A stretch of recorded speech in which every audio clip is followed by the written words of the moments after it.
வணக்கம் நண்பர்களே. நம்மள பலர் மீன் சாப்பிட விரும்புவோம். மீன்கிறது புரதச்சத்து, ஒமேகா 3 கொழுப்பு அமிலங்கள், விட்டமின் டி, விட்டமின் பி 12 போன்ற சத்துக்களால் நிறைந்த ஒரு சிறப்பான உணவு.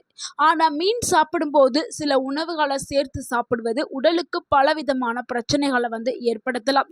இது பாரம்பரிய மருத்துவ முறையிலையும் சில உணவியல் கோட்பாடுகளையும் இது கூறப்படுது. இன்னைக்கு நம்ம வீடியோவில் மீனுடன் சேர்த்து சாப்பிடக்கூடாத 5 உணவுகள் என்ன, அப்படி சாப்பிட்டால் என்னென்ன பிரச்சனைகள் வரலாம், எவ்வளவு இடைவெளி விட்டு சாப்பிட வேண்டும், எல்லாத்தையும் நம்ம விரிவாக பார்க்க போகிறோம். ஸோ வீடியோவை ஸ்கிப் பண்ணாமல் கடைசி வரைக்கும் பாருங்க. ஏன்னா இந்த ஒரு வீடியோ உங்களுடைய ஆரோக்கியத்திற்கு ரொம்ப ரொம்ப முக்கியமான ஒரு வீடியோ. உங்கள் வாழ்க்கையை மாற்றக்கூடிய ஒரு வீடியோவாக இருக்கலாம். உங்கள் ஆரோக்கியம் உங்கள் கையில்தான். மீனுடன் சாப்பிடக்கூடாத முதல் பொருள் என்னன்னா பால் தாங்க. பால் மற்றும் பால் பொருட்கள். மீன் சாப்பிட்ட உடனே பால் குடிப்பது அல்லது தயிர், பன்னீர், சீஸ் போன்றவை அதிகமாக சேர்த்து சாப்பிடுவது தவிர்க்க வேண்டும் என்று பலரும் கூறுவார்கள். நம்ம பகுதிகளில், முக்கியமாக கிராமத்து பகுதிகளில் என்ன பண்ணுவாங்கன்னா, தயிர் கூட மீன் அதிகமாக எடுத்து சாப்பிடுவாங்க. அதுவும் வறுத்த மீன் கூட தயிர் காம்பினேஷன் நல்லா இருக்கும், சாப்பிட்றதுக்கு நல்லா இருக்கும்னு சாப்பிடுவாங்க. அது ஆனால் எல்லாருக்குமே இது ஒத்துக்காது. சிலருக்கு கடுமையான பாதிப்பை ஏற்படுத்தும். சிலருக்கு அரிப்புகள், தோள்களில் அரிப்பு, சிலருக்கு வாமிட், வயிற்றால வாந்தி இந்த மாதிரி ஏற்படும். சிலருக்கு வெண்புள்ளிகள் வர்றதுக்கான ஆபத்து இருக்குது. ஏன்னா ஒவ்வொருத்தவங்களுடைய உடல்நிலையும் ஒவ்வொரு மாதிரி இருக்கிறதுனால அவங்களுக்கு வரக்கூடிய பிரச்சனை அவங்களுடைய உடலை பொறுத்து மாறுபடும். ஸோ மீனும் பாலுமும் அதே மாதிரி தான். மீன் மற்றும் பால் சார்ந்த எந்த பொருளையுமே எடுக்கவே கூடாது. அப்படி நீங்கள் சாப்பிடணும்னா தனித்தனியாக சாப்பிட்டாதான் அந்த 2 உணவுமே உங்களுக்கு நல்லது செய்யும். சேர்த்து எடுக்கும்போது செரிமானம் வேகம் மாறுபடும். சிலருக்கு இதனால வயிற்று வலி, அஜீரணம், வாய்வு தொல்லை, வயிற்று வலி இந்த மாதிரியான பிரச்சனைகள் ஏற்படுறதுக்கு வாய்ப்பு இருக்குது. இதனால எப்படி நம்ம சாப்பிடணும்னா, குறைந்தது 2-3 மணி நேரம் இடைவெளி விட்டு தான் மீனையும் பால் சார்ந்த உணவுகளையும் சாப்பிடணும். முக்கியமாக குழந்தைகள் மற்றும் வயதானவர்களுக்கு இந்த சேர்க்கையை கொடுக்கறத தவிர்க்கிறது ரொம்பவே நல்லது. ஏன்னா அவங்களுக்கு இது செரிக்கிறதுக்கு நிறைய நேரம் எடுத்துக்கிறோம். ஏன்னா பாலும் அதிக அளவில் புரோட்டீன்ஸ் நிறைஞ்சது, மீனும் அதிக அளவில் புரோட்டீன் இருந்தது. ஸோ புரோட்டீன் அதிகமாக இருக்கக்கூடிய உணவுகளை சாப்பிடும்போது செரிமான சுமை அதிகமாகி செரிக்கிறதுல பிரச்சனை ஏற்படும். முக்கியமாக குழந்தைகளுக்கு இந்த நம்ம கொடுக்கவே கூடாது. ஏன்னா பால் குடிக்கிற குழந்தைகள் தெரியாமல் கூட மீன் சாப்பிட ஆசைப்படுவாங்க. ஆனால் அதை நீங்கள் இடைவெளி விட்டு தான் பேரண்ட் கொடுக்கணும். ஸோ உடனடியாக நீங்கள் கொடுத்தீங்கன்னா குழந்தைகளுக்கு பிரச்சனை வர்றதுக்கு வாய்ப்பு அதிகமாக இருக்குது. அடுத்து நம்ம இரண்டாவதா பார்க்கக்கூடிய ஒரு தவறான சேர்க்கை என்னன்னா, அதிக இனிப்புகள் இருக்கக்கூடிய உணவுகளோடு மீன் சேர்த்து சாப்பிட்றத தவிர்க்கிறது ரொம்பவே நல்லது. மீன் சாப்பிட்ட உடனேயே நிறைய பேர் என்ன சாப்பிடுவாங்கன்னா, ஸ்வீட் சாப்பிடுவாங்க. ஜிலேபி, லட்டு, கேக்கு, சாக்லேட், ஐஸ்கிரீம் இது எல்லாமே அதிக அளவில் சாப்பிடுவாங்க. இது எல்லாத்துலேயுமே அதிகமாக சர்க்கரை இருக்குது. சர்க்கரை நிறைந்த உணவுகள் சாப்பிட்றத குறைக்கிறது ரொம்பவே முக்கியம். மீனில் புரதம் இருக்குது. அது செரிமானம் ஆறுறதுக்கே நிறைய நேரம் எடுத்துக்கிறோம். அந்த டைமில் சர்க்கரை உங்கள் உடலுக்குள்ளே போச்சுன்னா செரிமான சுமை அதிகரிக்கலாம். இதனால உடலுக்கு சோர்வு ஏற்படும், வயிறு உப்பசம் இதெல்லாம் ஏற்படும். அதனால என்ன பண்ணணும்னா, இனிப்பு சாப்பிட வேண்டும் என்றால் இடைவெளி விட்டு 1 மணி நேரம் அல்லது 2 மணி நேரம் கழித்து சாப்பிட்றது ரொம்பவே நல்லது. மீன் சாப்பிட்ட உடனே அதிக சுகர் இருக்கக்கூடிய ஐட்டங்களை தவிர்க்கிறது ரொம்பவே நல்லது. அடுத்து மூன்றாவது ஒரு தவறான சேர்க்கை என்னன்னா, அதிக எண்ணெயில பொரித்த உணவுகள் தாங்க. மீன் சாப்பிடும்போது சிப்ஸு, பஜ்ஜி, சமோசா, பக்கோடா போன்ற உணவுகள் அதிகமாக சேர்க்கிறது நல்லதே கிடையாது. என்னைக்கோ ஒரு நாள் அந்த மாதிரி நீங்கள் எடுத்துக்கிட்டாலும் பரவாயில்ல.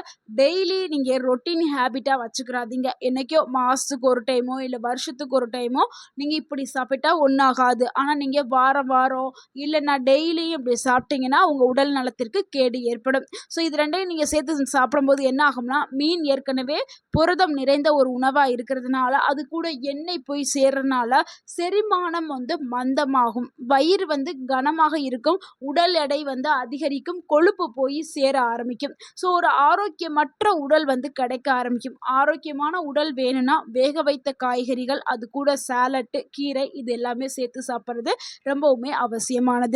அடுத்து நம்ம 4வதா பார்க்கக்கூடிய ஒரு தவறான சேர்க்கை என்னன்னா, அதிக கஃபைன் இருக்கக்கூடிய பானங்கள் தாங்க.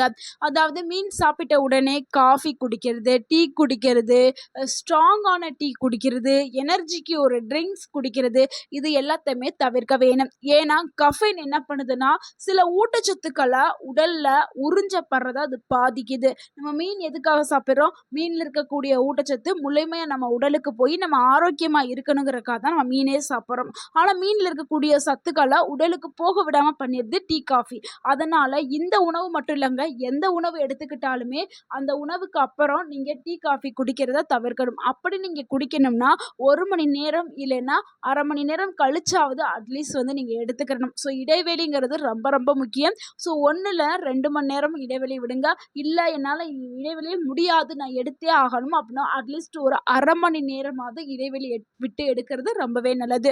ஸோ இதனால என்ன ஆகும் அப்படின்னா இந்த கஃபைன் என்ன பண்ணுதுன்னா உடல்ல வந்து ஊட்டச்சத்தை உறிஞ்சு விடாம பண்ணிரும். அது மட்டும் இல்லாம அமிலத்தன்மை, நெஞ்சு எரிச்சல், வயிற்றுல எரிச்சல் ஏற்படுறதுக்கான வாய்ப்புகளை வந்து அது உருவாக்கிரும். அடுத்து நம்ம 5வதா பார்க்கக்கூடிய ஒரு தவறான சேர்க்கை என்னன்னா அதிக சிட்ரஸ் நிறைந்த பழங்கள் மீன் சாப்பிட்ட உடனே சாப்பிட்றது ரொம்பவுமே ஒரு தவறான சேர்க்கைங்க. நம்ம தெரியாம செய்யக்கூடிய ஒரு சின்ன தவறு தான். நம்ம மத்தியானம் ஒரு மீன் சாப்பிடுவோம். மீன் சாப்பாடு சாப்பிட்டு முடிச்சிருப்போம். அதுக்கப்புறம் வந்து ஆரஞ்சு பழம் சாப்பிட்றது, இல்லை ஒரு லெமன் ஜூஸ் குடிக்கிறது, இந்த மாதிரிலாம் நம்ம நார்மலாக சாப்பிடுவோம். ஒரு ஹெவியாக சாப்பிட்டோம்னா லெமன் இதெல்லாம் எடுத்துக்குவோம். ஆனால் அந்த மாதிரி சிட்ரஸ் அதிகமாக இருக்கக்கூடிய பழங்களை மீனுடன் எடுக்கிறத கண்டிப்பாக தவிர்க்கணும். ஏன்னா அதில் வந்து சிட்ரஸ் வந்து அதிகமாக இருக்குது. இதனால என்ன ஆகும்னா அமிலத்தன்மை அதிகரிக்கும். இதனால வயிற்றில் எரிச்சல், செரிமான பிரச்சனை, அஜீரணம் போன்ற பிரச்சனைகள் வர்றதுக்கு வாய்ப்பு இருக்கு. முக்கியமாக சிட்ரஸ் நிறைந்த பழங்கள் என்னன்னா ஆரஞ்சு, மொசாம்பி, நார்த்தங்காய், எலுமிச்சை, அப்புறம் வந்து என்னது சாத்துக்கொடி, இது எல்லாமே வந்து சிட்ரஸ் அதிகமாக இருக்கக்கூடியது. ஸோ இந்த பழங்களை வந்து சாப்பிட்றத தவிர்க்கிறது ரொம்பவே நல்லது. முக்கியமாக குழந்தைகளுக்கு கொடுக்கறதையும் நீங்கள் தவிர்க்கிறது. அது நீங்கள் சாப்பிட்டு ஒரு மணி நேரம் இடைவெளி விட்டுட்டு அடுத்து நீங்கள் இந்த ஜூஸையோ பழங்களையோ சாப்பிட்றது ரொம்பவுமே ஆரோக்கியமானது.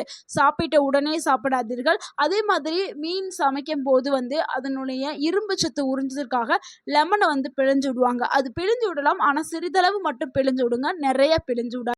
ஸோ அந்த மாதிரி செய்யுங்க. மீன் சாப்பிடும்போது செய்யக்கூடிய மிகப்பெரிய தவறுகள் என்ன அப்படிங்கிறத பார்த்துடலாம். மீனை வந்து எப்போவுமே அளவாக தான் எடுத்துக்கணும். மீனுங்கிறது இல்லைங்க, எந்த உணவாக இருந்தாலுமே அளவோடு சாப்பிட்டா தான் அது ஆரோக்கியத்தை கொடுக்கும். அளவுக்கு மீறினால் அது அமிர்தமாக இருந்தாலும் அது நஞ்சாக்கப்படும். ஸோ அந்த பழமொழி ஞாபகத்தில் வச்சுட்டு உணவை வந்து அளவாக எடுத்துக்கிறது ரொம்பவே முக்கியம். அடுத்து இரவு நேரத்தில் ரொம்பவுமே தாமதமாக சாப்பிட்றது, 10 மணி, 11 மணி, 12 மணி, நிறைய பேர் அப்படி தான் சாப்பிட்றாங்க.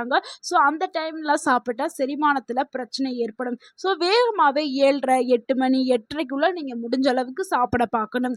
அடுத்து முழுமையாக வேகாத மீன்களை சாப்பிட்றது, நல்லா வேக வச்சு நல்லா குக் பண்ணி சாப்பிடணும். அடுத்து பழைய மீன், அதாவது ரொம்ப நாளாக கெட்டு போன மீன்கள்லாம் கிடைக்கும்ல, அந்த மீன்களை சாப்பிட்றத தவிர்க்கணும். பல நாட்களாக இருக்கக்கூடிய மீன்களை தவிர்க்கணும். நீங்கள் அதுக்கு மீன் வாங்கும்போது தேர்ந்தெடுத்து மீனுடைய செதிலை பார்த்து வாங்குங்க. ஏன்னா செதில் வந்து கொஞ்சம் சிகப்பாக இருந்துச்சுன்னா அது புதிய மீன், அந்த செதில் கொஞ்சம் கலர் மாறிடுச்சுன்னா பழைய மீன். ஸோ புதிய மீன்களாக வாங்கி சாப்பிட்றது ரொம்பவுமே நல்லது. அடுத்து மக்கள் செய்யக்கூடிய 5வது தவறு என்னென்னா அதிகமான எண்ணெயில் போட்டு பொரித்து வறுத்து சாப்பிடுவாங்க.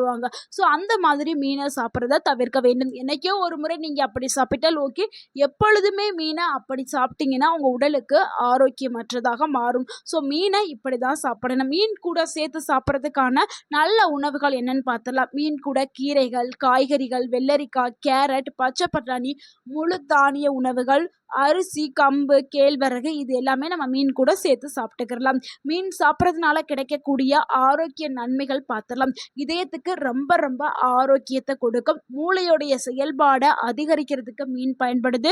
ஞாபக சக்தியை மேம்படுத்துறதுக்கு, நினைவாற்றலை மேம்படுத்துறதுக்கு மீன் பயன்படுது. கண் ஆரோக்கியத்தை பாதுகாக்கிறதுக்கு பயன்படுது. புரதச்சத்தை கொடுக்கறதுக்கு பயன்படுது. எலும்புகளை வலுப்படுத்துறதுக்கு மீன் பயன்படுது.